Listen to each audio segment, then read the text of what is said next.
Hello everyone, welcome to Maneuver Education. In this video, we are going to discuss the most important question from Teaching Aptitude section, and this is the part 3 of the video series for MHBEd CET 2025 examination. Further more parts will be coming up, so stay tuned on this channel and do like and subscribe this video. So let's start this video. Before that, here is some important information regarding our self-study program. If you want to join us, in case you can visit offline center, that is Vasai, Thane, Dadar, Borivali, Andheri, Pune. If you are not Mumbai or Pune based, then you can call on this number on pan India level for live classes. So and the counselor will guide you each and everything. Else if you want to join us through the website, I'll give you the tour guide of the website कि आप कैसे website के through जो है हमसे जुड़ सकते हो. So let's go to the website. So you have to go to maneuveredu.com. Here you can see that is B.Ed entrance examination. Click on that. You will get the B.Ed CET examination. And here each and everything is given, that is the live classes. You can get the live classes, you can get the self-study courses like 2026, 2025. You can have the sectional course also, that is logical reasoning, teaching aptitude, English, general awareness. So ये सारी चीज़ का आप sectional course भी ले सकते हो. Mock tests are also available, that is a full length as well as topic wise mock tests are available here. So you can opt any of the following. So these are the from the website से आप यहाँ से आप इसको ले सकते हो, जाकर यहाँ पर देख सकते हो. So let's start this session. The first question is ability to monitor, evaluate and modify one's own thought process is called. तो इस प्रोसेस को क्या कहते हैं कि हम अपने ही थॉट प्रोसेस को जो है क्या करते हैं, मॉनिटर करते हैं, इवैल्यूएट करते हैं, मॉडिफाई करते हैं. ये सारी चीज़ें अपने थॉट प्रोसेस को जो हमारे अंदर आता है उस चीज़ को हम क्या कहते हैं, तो उसको कहते हैं metacognition. Metacognition. So metacognition is more complex process that involves thinking about one's own thinking. अपने ही सोच के बारे में हम सोचते रहते हैं कि हमने ये सोचा था, हमने ऐसे करना है, हमने ऐसे करना है, इन चीज़ों को जो है. So that is metacognition. Next question is which of the following characteristics are there in master oriented learner? So master oriented learners जो हैं अगर, तो उसमें क्या क्या कैरेक्टरिस्टिक होगी? Low fear of failure, incremental view of ability, high fear of failure, intuitive view of ability, low fear of failure, intuitive view of ability, high fear of failure, incremental view of ability. And the correct answer is low fear of failure, incremental view of ability. मतलब क्या है कि mastery orientation is defined as having the goal of learning and mastering the task according to self-set standard. The learner is focused on developing new skills, improving and acquiring additional knowledge. मतलब क्या है कि आपको fair का उतना tension नहीं रहेगा कि फेल्योर हो रहा है, फेल्योर का उतना आपके अंदर जो है डर नहीं होगा, बल्कि आप में जो है एबिलिटी होगी कुछ नया सीखने का, अलग चीज़ों को इंक्रीज करने का, अपनी क्वालिटी को, अपने स्किल्स को बढ़ाने का. So that is the master oriented learner. Next question is conceptual clarity can be said to have been achieved when a student can. तो कॉन्सेप्चुअल क्लैरिटी जो है स्टूडेंट में अचीव कर लिया, और ये जो है आप कब कहोगे स्टूडेंट जो है कैसे अचीव कर सकता है?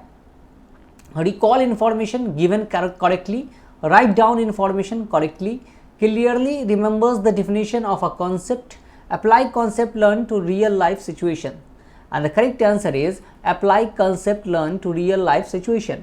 The conceptual clarity learning model is a fresh approach that focuses on understanding concepts rather than just organizing and distributing data. तो मतलब क्या है कि आपको जो है आपका जो कॉन्सेप्ट है वो क्लियर हो गया है, तो मतलब कि आप रियल लाइफ में जो उस चीज़ को कितना जो है अप्लाई कर पाते हो. सो ये इंपॉर्टेंट हो जाता है, कहाँ कहाँ पर इसको जो है यूज़ कर पाते हो, तो वो जो है आपका कॉन्सेप्चुअल क्लैरिटी डिफाइन करता है कि आप पूरी तरह से आपका जो है कॉन्सेप्ट क्लियर हो गया किसी भी चीज़ को लेकर.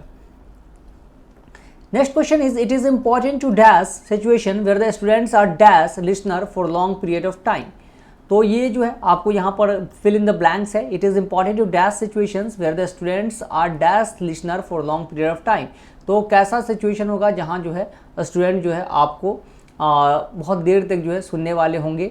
सो avoid passive, create passive, prevent active, reinforce docile. And the correct answer is avoid passive. So it is important to avoid situation, इस तरह की चीज़ें आप यहाँ पर करो. Avoid situation where the students are passive listener for long period of time. तो उस तरह का सिचुएशन को जो है आपको जो है अवॉइड करना चाहिए कि जहाँ पे जो है कहा कि सिर्फ एक तरफ का आपको ट्रांजेक्शन हो रहा है, एक तरफ का कम्युनिकेशन हो रहा है। ऐसा ना हो, दोनों तरफ से जो है बातचीत हो, कम्युनिकेशन, टू वे कम्युनिकेशन हो। वहाँ पे क्या होगा कि बच्चे जो है वो स्टूडेंट जो है वो बोर नहीं होंगे और आपकी बात को जो है वो इंटरेस्ट लेकर सुनेंगे। So that is important. Passive listening, it means listening without asking question और interrupting the speaker. It is typically one sided communication with no or very less feedback. तो यही जो है इस वजह से आप यहाँ पर देख सकते हो एक्सप्लेनेशन में यही चीज़ दिया गया है। Next question is to support children is not achieving obesity, parents need to practice one of the following on regular intervals. तो ये जो है पेरेंट्स को क्या करना होगा, अगर ओबेसिटी को जो है उनका जो है कम नहीं हो रहा है तो उस चीज़ों को जो है पेरेंट्स को क्या करना चाहिए। Balance diet, regular and strict diet, restricting the meal only to 3 in a day, enrolling them in a multiple exercise based sports. And the correct answer is balanced diet. So encouraging a balanced diet which includes a variety of nutrient rich food in appropriate proportion is essential for maintaining a healthy weight in children. Balance diet क्या होता है, जिसमें सारे nutrition value जो है वो present होते हैं। आपको कार्बोहाइड्रेट, प्रोटीन्स, फैट्स, ये सब जो है एक इक्वल प्रोपोर्शन, मतलब कि जितना आपको चाहिए आपके बॉडी को उस प्रोपोर्शन में प्रेजेंट होते हैं। ऐसा ना हो कि आप सिर्फ फैट्स पे फैट्स ले रहे हो तो क्या होगा कि आपका ओबेसिटी बढ़ता ही जाएगा, या फिर आप कार्ब्स ले रहे हो सिर्फ, या फिर आपका प्रोटीन ले रहे हो, बाकी चीज़ें जो है डिफिशियंट हो रही है। सो दैट इज़ कि आपको ऐसा नहीं करना है। Next question is the role of a teacher in higher education is. तो एक हायर एजुकेशन में टीचर का रोल कैसा होगा, किस तरह का रोल होना चाहिए टीचर का। Promoting self study among students, providing information to students, helping student solve their problem, more than one of the above. तो किस तरह का जो है टीचर को बिहेव करना चाहिए हायर स्टडीज़ में। And the correct answer is promoting self study among students. So one of the primary duties of a teacher in a higher education setting is a nurture on environment that promotes self study। तो आपको जो है वो self study promote करने के लिए जो है आपको ये चीज़ें होनी चाहिए। Next question is a good teacher must be. एक अच्छे टीचर जो है, गुड टीचर या आप कह लो कि ग्रेट टीचर, किस तरह का टीचर होना चाहिए। Resourceful and participative, resourceful and aggressive, resourceful and autocratic, resourceful and dominating. And the correct answer is resourceful and participative. A teacher duty is to help a student develop intellectually, socially, physically, emotionally and morally so as to bring about their all-round development। तो आपको क्या है कि teacher का कैसा होना चाहिए कि आपका ऑल राउंड डेवलपमेंट हो, दैट इज हॉलिस्टिक डेवलपमेंट हो। और टीचर का जो है बच्चों में कैसा एक इंटेलेक्चुअल, सोशल, इन्वायरमेंट के लिए, आपको सोसाइटी के लिए, इन सब चीज़ों के लिए जो है आपको तैयार करना चाहिए। एक अंदर में जो है मॉरल्स जो है वो डेवलप हो। तो इस तरह का जो है टीचर का कंसेप्ट होना चाहिए। Next question is with the development of technology the role of the teacher in the future will be. तो जिस तरह से जो है टेक्नोलॉजी जो है बढ़ रही है उस तरह से टीचर का रोल कैसा हो जाएगा फ्यूचर में। Using the internet while teaching, developing a good textbook, guiding the students, providing information, and the correct answer is guiding the students. So the use of technology transforms the teacher's position from that one of a traditional knowledge supplier into that of a facilitator, leading the learning process of the student and engaging in collaborative problem solving with them। तो teacher क्या होगा कि बहुत सारी चीज़ों को आपको guide करेंगे कि इस तरह से ये चीज़ें हैं। आपको जैसे बुक है तो बुक से वो पढ़ाते हैं, आप टेक्नोलॉजी से के थ्रू जो है वो गाइड करके बच्चों को समझाएंगे। Next question is school education in India can be broadly classify into how many stages. तो स्कूल एजुकेशन जो है वो कितने स्टेज में जो है इंडिया में क्लासीफाई किया गया है। 2, 5, 4, 3 and the correct answer is 4। So India's new education policy NAP 2020 replaced the 10+2 schooling system in India with the new 5+3+3+4 जो है ये एजुकेशनल सिस्टम जो है आपको न्यू एजुकेशन पॉलिसी में देखने को मिलेगा। Next question is which type of questions help determine if a student know some require facts और इन्फॉर्मेशन। तो which type of question help determine if student know some required facts और information के लिए जो है किस टाइप का जो है आपको क्वेश्चन जो है ये चाहिए। तो closed question, display question, open ended question, factual question, and the correct answer is factual question.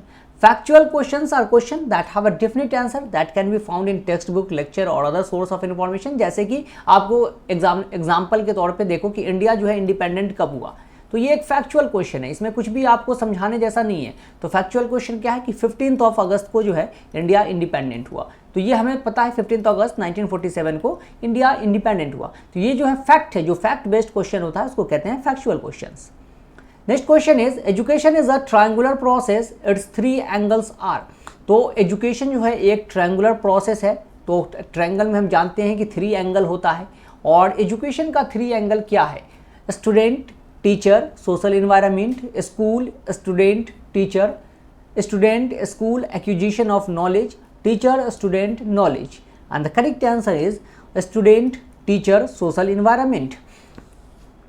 Education is a tripolar on 3-dimensional process. Modern view, the modern concept of education is said to be 3-dimensional. This process involves 3 things: the teacher, the taught and the social environment। Teacher और student और जो social environment है, और ये concept किसने दिया था? John Dewey ने दिया था कि ये जो है 3 जो है डायमेंशन है इसका आपको एजुकेशन का। एक तो टीचर है, एक स्टूडेंट खुद है, और दूसरा सोशल इन्वायरमेंट, किस तरह के इन्वायरमेंट में वो ग्रो कर रहा है, किस तरह के इन्वायरमेंट में वो सीख रहा है, पढ़ रहा है। So that is the social environment. School ज़रूरी नहीं है, स्कूल तो आप कहीं भी कर सकते हो, जहाँ पे भी पढ़ा लो। टीचर और स्टूडेंट पर डिपेंड करता है। स्कूल एक इंफ्रास्ट्रक्चर ज़रूरी नहीं है, बहुत ज़्यादा इन्वायरमेंट ज़रूरी है। Next question is who is known as the father of educational psychology. तो एजुकेशनल साइकोलॉजी के फादर किसको कहा जाता है? Pestalozzi, Dewey, Herbert, Spencer, and the correct answer is Herbert. So John Herbert is considered as the father of educational psychology. इनको educational psychology का father कहा जाता है। Next question is which one of the following teaching methods is the best one. इसमें से सबसे best teaching method क्या है? Tour method, text book method, lecture method, project method, and the correct answer is project method. So project method is considered the best method among tour, text book and lecture methods. It was introduced in the 18th century as a medium of instruction. तो project method क्या है कि आप teaching कर रहे हो, बताते हो, और लोग उसको स्टूडेंट को क्या करते हो? प्रोजेक्ट देते हो, उस टीचिंग के उस टास्क देते हो, इसको परफॉर्म करो, इसको जो है रियल लाइफ पे जो है आप पे सिनारियो में कुछ चीज़ों को डेवलप करो। तो वैसा जो प्रोजेक्ट मैथड है that is the best method जो है आपको टीचिंग का है। Next question is the adult education program is for the people of the following age group. तो एडल्ट एजुकेशन प्रोग्राम जो है वो कितने एज ग्रुप के जो है लोगों के लिए है? एडल्ट एजुकेशन किसको कहा जाता है? 14 to 17 years, 18 to 21 years, 15 to 35 years, 21 to 35 years, and the correct answer is 15 to 35 years. So adult education programs aims at imparting literacy, functionality and awareness to adults in the 15 to 35 years of age. तो ये जो है adult education है, और India में education किसको free है? So that is the child को फ्री है between 6 to 14 years of age, और ये 86th कॉन्स्टिट्यूशनल अमेंडमेंट एक्ट से 2002 से इंट्रोड्यूस किया गया था, and that is mention in article 21A fundamental right है। Next question is national adult education programme was launched in. तो ये जो है नेशनल एडल्ट एजुकेशन प्रोग्राम वो कब लॉन्च किया गया था? नवंबर 1978, अक्टूबर 1978, दिसंबर 1978, जनवरी 1978, and the correct answer is October 1978। So the National Adult Education Program was launched on 2nd of October 1978। 2nd of October क्या होता है? बर्थ डे है किसका? गांधी जी का।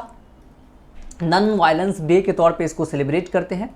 इन order to eradicate literacy among adults of the age group 15 to 35 years.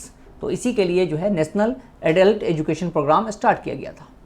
Next question is what will be the use to measure student learning outcomes at a national level. तो national level पे जो है बच्चे का कितना उसने सीखा है उसको मेजर करने के लिए किस चीज़ का हम यूज़ करते हैं? State school standard authority, periodic national achievement survey, private school assessment, annual school fee reports, and the correct answer is periodic national achievement service, नास। So the Periodic National Achievement Service (NAS) is a large-scale standardized assessment conducted at the national level to measure student learning outcomes across different grades। तो ये जो है आपको कि बच्चे ने क्या सीखा अलग अलग ग्रेड में, वो सारी चीज़ें ये आपको मेजर करता है सर्वे के थ्रू। Next question is according to NAP 2020 what is the full form of ECCE। तो नेशनल एजुकेशन पॉलिसी 2020 के अकॉर्डिंग ECCE का फुल फॉर्म क्या है? Education of a caring child in elementary school, elementary classes of child education, educational classes for caring early childhood care and education, and the correct answer is early childhood care and education. So the national education policy proposed various reforms in school education as well as the higher education, including technical education that has to be adopted by all the educational institution. ECC का full form आपसे पूछा गया था, तो early childhood care and education ये जो है आपको ECC का फुल फॉर्म है। Next question is the new education policy is based on pillars, how many pillars does NAP 2020 have.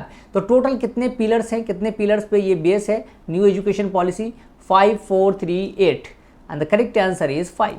So the new education policy 2020 is based on 5 pillars and these are access, equity, quality, affordability and accountability. accessibility हो, सभी को जो है आपको education जो है वो provide हो, इक्विटी हो, बराबरी हो, समान, और उसके बाद जो है क्वालिटी ऑफ एजुकेशन हो, कुछ भी पढ़ाना नहीं है, क्वालिटी टीचर अच्छे हों, क्वालिटी ऑफ एजुकेशन हो, अफोर्डेबिलिटी हो, सभी लोग जो है इसको अफोर्ड कर सके एजुकेशन को, बहुत महंगा ना हो, अकाउंटेबिलिटी हो, अगर सही से इस चीज़ों को नहीं कंडक्ट किया जा रहा है, चीज़ों को सही से एजुकेशन के फील्ड में, तो जो भी पर्सन ऑथोरिटी है उसको अकाउंटेबल ठहराया जा सके, रिस्पॉन्सिबल ठहराया जा सके।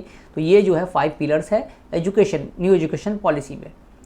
Next question is who had stated that there should be no difference between the words and actions of a teacher। तो किसने कहा था ये बात कि टीचर के एक्शन और वर्ड में डिफरेंस नहीं होना चाहिए? Rabindranath Tagore, Madan Mohan Malviya, Zakir Hussain, Mahatma Gandhi, and the correct answer is Mahatma Gandhi.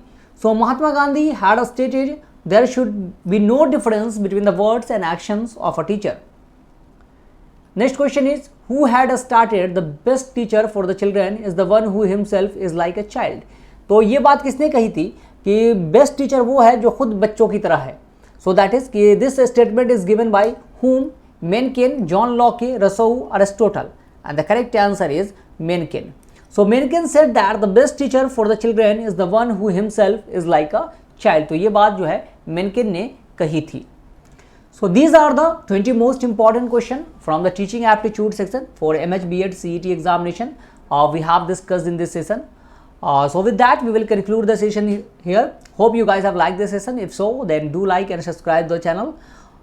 With that we will conclude here. Thank you and have a nice day. See you in the next video. Till then, goodbye.